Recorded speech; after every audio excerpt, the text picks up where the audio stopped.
Lanjut spoiler sebelumnya, setelah latihan adu tanding selesai, Su Yun yang melihat Yu Hao dan Dai Luoli memiliki kerjasama yang cukup bagus lantas berpikir bahwa sepertinya Yu Hao sengaja dikirim oleh Duke Harimau Putih untuk melindungi Dai Luoli. Selain itu Su Yun juga menganggap bahwa kejadian kemarin ketika Dai Luoli dipukuli Yu Hao hanyalah sandiwara belaka sehingga Dai Luoli bisa mendapatkan simpati darinya. Dai Luoli menyangkal semua tuduhan itu dengan mengatakan bahwa dia dan Yu Hao sebelumnya sama sekali saling tidak kenal. Dai Luoli lalu membuka bajunya dan memperlihatkan setiap luka yang ia derita setelah sebulan dipukuli Yu Hao. Luka di tubuh Dai Luoli setidaknya bisa membuktikan bahwa apa yang dilakukan Yu Hao terhadapnya bukanlah sandiwara belaka. Huo Yu Hao kemudian menjelaskan bahwa dia sama sekali tidak memiliki koneksi dengan Duke Harimau Putih. Terlebih lagi Yu Hao mengatakan kalau dirinya bahkan sangat membenci Duke Harimau Putih. Adapun mengapa Yu Hao memukuli Luoli, Yu Hao menyadari bahwa Dai Luoli memiliki jiwa bela diri dengan potensi serta bakat yang sangat besar. Akan tetapi Dai Luoli tidak dapat memaksimalkan potensi tersebut sehingga Yu Hao memutuskan untuk membantunya dengan cara melatihnya setiap hari. Jadi intinya ada kekuatan tersembunyi di dalam jiwa bela diri Dai Luoli. Namun kekuatan ini belum muncul bahkan setelah Dai Luoli berkultivasi selama hampir 20 tahun. Sebelum Yu Hao pergi, ia sempat mengungkapkan identitasnya sebagai master jiwa yang berkultivasi secara mandiri. Yu Hao mengatakan bahwa dia datang ke tempat ini hanya demi membantu mempertahankan kerajaannya. Singkat cerita setelah Yu Hao bergabung kembali ke barisan prajurit baru, tiba-tiba saja terdengar sebuah ledakan dari arah barat laut.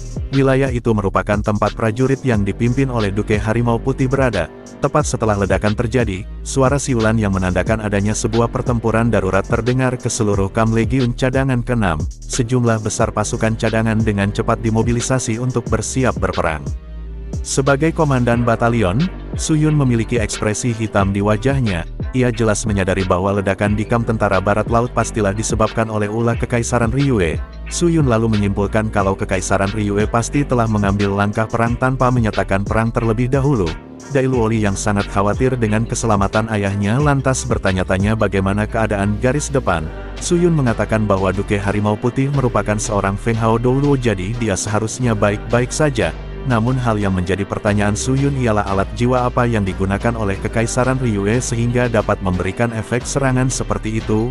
Huo Yu Hao memiliki ekspresi serius di wajahnya. Menurut pengamatannya, Kekaisaran Ryue seharusnya menggunakan alat jiwa berupa peluru meriam jiwa stasioner kelas 9 yang jarak serangannya hampir 300 km jauhnya.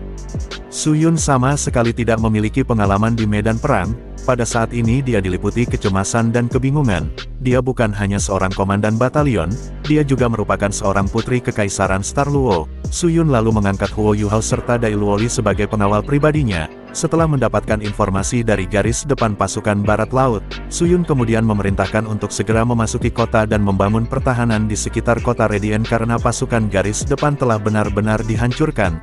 Mendengar bahwa pasukan garis depan telah dihancurkan, Dai Luoli sontak saja berseru kaget. Kekaisaran Star Luo telah menghabiskan ribuan tahun untuk mengembangkan pertahanan mereka di perbatasan barat laut namun tidak disangka mereka dapat dihancurkan hanya dalam waktu singkat. Su Yun menjelaskan bahwa invasi Kekaisaran Ryue datang tanpa peringatan. Mereka meledakkan beberapa peluru meriam stasioner kelas 9 di daerah yang relatif lebih lemah dari pegunungan Mingdo sehingga menciptakan celah yang sangat besar. Kekaisaran Ryue bahkan mengerahkan 4 legiun insinyur jiwa mereka untuk melancarkan serangan terus-menerus sehingga memaksa pasukan barat laut mundur. Para prajurit di garis depan telah menderita kerugian besar, ada banyak dari mereka yang telah kehilangan nyawa dan beberapa yang terluka. Oleh karena itu kita tidak bisa bertahan lagi dan hanya bisa memilih untuk mundur. Dai Luoli bertanya dengan cemas mengenai kondisi ayahnya. Su Yun menjawab kalau Marshal Dai saat ini memimpin pasukan barat laut untuk bertahan melawan invasi Kekaisaran Ryue dengan kekuatan penuh. Tetapi serangan Kekaisaran Ryue sangat ganas sehingga mereka telah memobilisasi 3 dari 5 jari tangan pelindung Kekaisaran Star Luo. Huo Yu Hao bertanya berapa banyak tentara yang ditempatkan di sepanjang perbatasan barat. Su Yun menjawab bahwa ada total 8 legiun di perbatasan barat yang terdiri dari 80.000 tentara. Selain itu kami bahkan memiliki 7 kota yang berisikan pasukan cadangan di belakang perbatasan serta 200.000 prajurit tambahan sehingga total pasukan kami sekitar 600.000 tentara. Setelah mendengarkan penjelasan Su Yun, Huo Yuhao mulai mengerti situasinya. Dalam keadaan seperti ini, serangan tiba-tiba dari Kekaisaran Ryue membuat pertahanan terkuat Kekaisaran Star Luo hancur. Dai Luoli tiba-tiba mengatakan bahwa dia akan pergi ke perbatasan barat laut untuk membantu ayahnya. Ketika Dai Luoli hendak pergi, Huo Yuhao tiba-tiba menghentikannya sembari mengatakan bahwa tidak ada gunanya bahkan jika kamu pergi ke sana. Kamu hanyalah seorang penatua jiwa yang bahkan tidak memiliki 4 cincin jiwa. Dengan kekuatanmu saat ini kamu tidak akan dapat mengubah situasi di garis depan. Mata Dai Luoli memerah ketika dia mengatakan bahwa dia tidak bisa menunggu di sini sementara ayahnya berjuang mempertaruhkan hidupnya untuk Kekaisaran Star Luo. Sebagai seorang anak dan juga seorang master jiwa pasukan militer Star Dog, Dai Luoli akan mempertaruhkan segalanya untuk Kekaisaran Star Luo bahkan jika dia harus mati. Huo Yuhao menamparkan Dai Luoli tepat di wajahnya dan berkata, niatmu bagus dan kamu sangat berani, tapi itu keberanian yang tidak punya otak. Jadi bagaimana jika kamu seorang guru jiwa? Apakah kamu benar-benar berpikir bisa keluar dari kota ketika gerbang kota tertutup rapat? Atau apakah kamu bermaksud untuk mengekspos identitasmu sebagai putra Duke Harimau Putih dan mempermalukan ayahmu? Kamu harusnya membenci dirimu sendiri karena kamu tidak cukup kuat yang tidak bisa membantunya di saat seperti ini. Jika kamu memiliki tekad yang memadai, kamu harus menggunakannya untuk meningkatkan kultivasimu, bukan malah menyia-nyiakan hidupmu. Ekspresi muram melintas di wajah Dai Luoli setelah mendapatkan nasihat pahit dari Bang Yuhao. Sementara itu Su Yun hanya bisa berserah dan tidak bisa melakukan apapun menghadapi perang habis-habisan dalam skala besar seperti ini. Huo Yuhao menatap ke arah langit perbatasan barat laut dan merendahkan suaranya ketika dia memerintahkan Dai Luoli serta Su Yun untuk tetap di sini sementara dirinya akan pergi untuk melihat situasi di garis depan. Dai Luoli dan Su Yun menatap Yuhao pada saat yang sama ketika mereka mendengar Yuhao ingin ke garis depan. Sebelum Yuhao pergi, ia sempat menepuk pundak Dai Luoli sembari meminta kepada Dai Luoli untuk memanggilnya dengan sebutan kakak.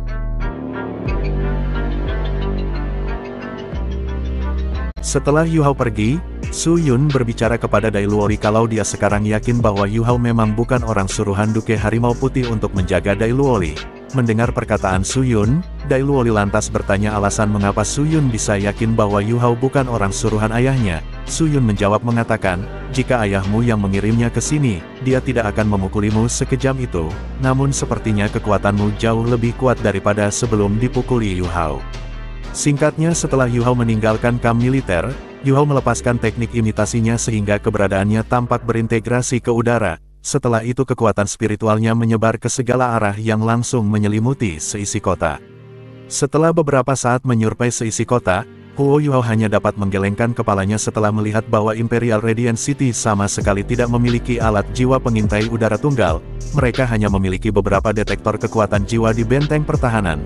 Jelas bahwa pertahanan Imperial Radiant City ini sangat jauh jika dibandingkan dengan kota-kota yang dimiliki Kekaisaran Ryue. Huo Yuhao lanjut bergegas ke arah barat. Terlihat bahwa serangan mendadak dari Kekaisaran Ryue bahkan jauh lebih ganas dari apa yang dia bayangkan Yuhao. Sejumlah besar tentara yang telah dikalahkan dengan cepat mundur dari garis depan, beberapa dari mereka mengalami luka serta pandangan putus asa di matanya. Huo Yuhao mendarat di tanah dan berbaur dengan tentara yang terluka untuk mencari tahu apa yang sebenarnya terjadi.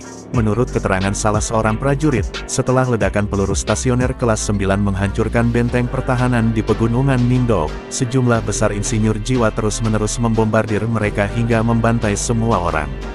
Setelah mendapatkan beberapa informasi, Huo Yuhao lalu bergegas mencari di mana Duke Harimau Putih berada. Duke Harimau Putih merupakan salah satu target utama dari serangan Kekaisaran Ryue kali ini. Menurut analisa Yuhao, Kekaisaran Ryue pastilah akan mengerahkan kekuatan tempur terhebat mereka untuk membunuh Duke Harimau Putih. Bagaimanapun juga Duke Harimau Putih merupakan pahlawan nasional bagi Kekaisaran Star Luo. Jika Kekaisaran Ryue dapat menjatuhkan Duke Harimau Putih, dapat dipastikan bahwa itu akan menjadi pukulan terbesar bagi Kekaisaran Star Luo.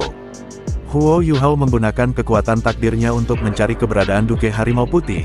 Terlihat bahwa Duke Harimau Putih melarikan diri ke arah utara. Dikatakan bahwa selain berbatasan dengan wilayah Kekaisaran Ryue, wilayah barat laut Kekaisaran Starluo juga berbatasan dengan wilayah Kekaisaran Heavendoe.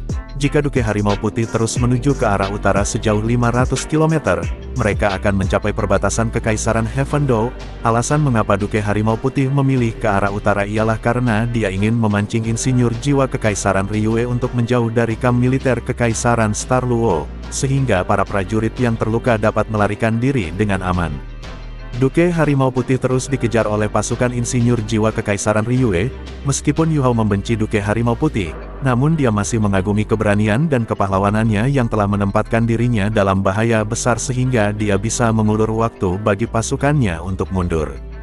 Huo Yu Hao melepaskan kekuatan spiritualnya ketika dia terus terbang menuju utara. Sepanjang wilayah yang dilewatinya, ada banyak bekas luka, jejak pertempuran hingga ribuan mayat yang tergeletak di tanah. Huo Yu Hao terbang selama 1 jam sebelum samar-samar melihat gelombang cahaya berkedip di kejauhan menandakan adanya sebuah pertempuran, dan benar saja, setelah Yu Hao semakin dekat dengan sinar cahaya tersebut, terlihat 2 legiun insinyur jiwa Kekaisaran Ryue. Kedua legiun ini ialah legiun insinyur jiwa tiran jahat yang waktu itu mengepung Yu Hao di kota Sunrise City ketika Yu Hao membebaskan para sandera, sementara legiun yang satunya adalah legiun insinyur jiwa Terror Claw. Selain 2 legiun insinyur jiwa, terlihat juga ada 3 sosok lainnya. Mereka adalah juri di turnamen insinyur jiwa kota Radiant Kekaisaran Ryue. Dia adalah Starsky Douluo Ye Yulin yang telah memberi Yu Hao jarum surgawi Sun Moon yang merupakan alat jiwa kelas 9. Terlihat 2 jarum surgawi Sun Moon melayang di atas cakrawala. Salah satu jarum surgawi ini milik Starsky Douluo Ye Yulin sementara sisanya milik Duke Harimau Putih yang diberikan Yu Hao kepada Dai Hao saat itu.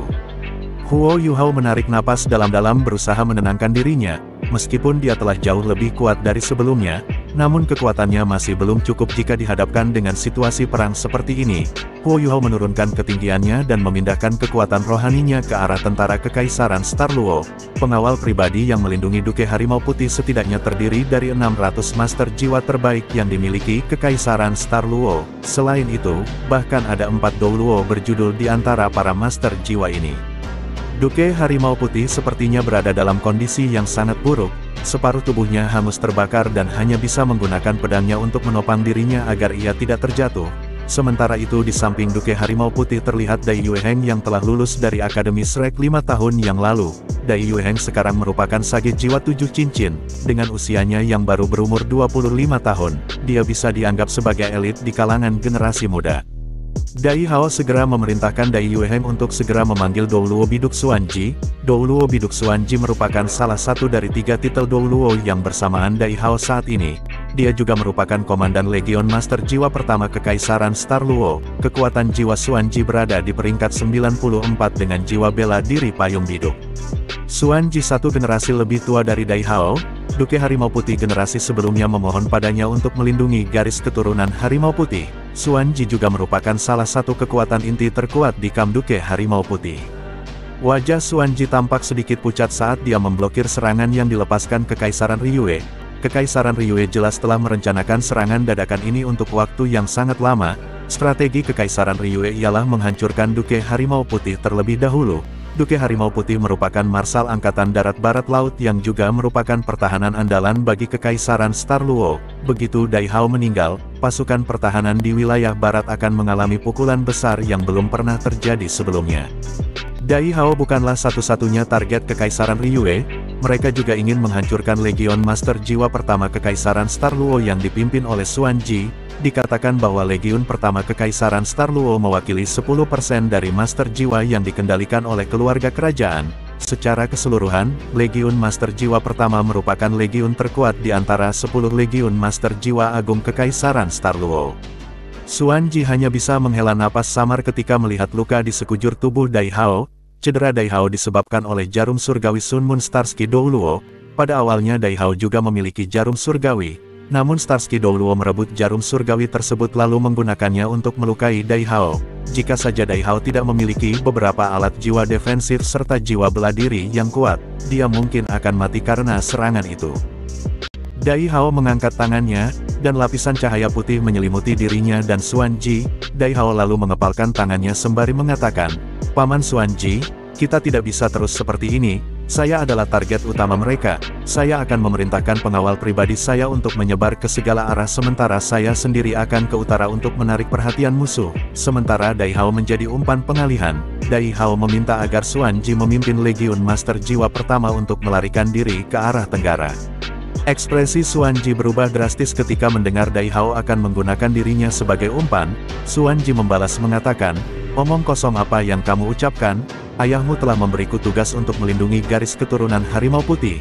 Bagaimana mungkin saya bisa meninggalkanmu sendirian? Jika saya melakukan itu, bagaimana saya bisa menghadapi ayahmu di akhirat nanti?" Dai Hao berkata dengan tenang bahwa sekarang bukan saatnya untuk berbicara tentang hal itu. Kita harus mengambil keputusan demi masa depan kekaisaran. Tidak ada artinya jika semua orang mati dalam pertempuran ini. Alat jiwa defensif kekaisaran Ryue terlalu kuat yang bahkan Douluo Transcendent sekalipun tidak akan mungkin bisa menerobosnya. Dai Hao lalu memerintahkan Xuan Ji membawa Dai Yueheng untuk segera pergi bersamanya sementara dia sendiri akan mengalihkan perhatian musuh. Dai Hao mengatakan bahwa Dai Yueheng akan menjadi Duke Harimau Putih berikutnya. Xuan Ji mengerti dalam hatinya bahwa solusi Dai Hao adalah yang terbaik untuk saat ini. Tanpa berpikir panjang, dia lalu meraih tangan Dai Yueheng kemudian membawanya pergi meninggalkan Dai Hao sendirian.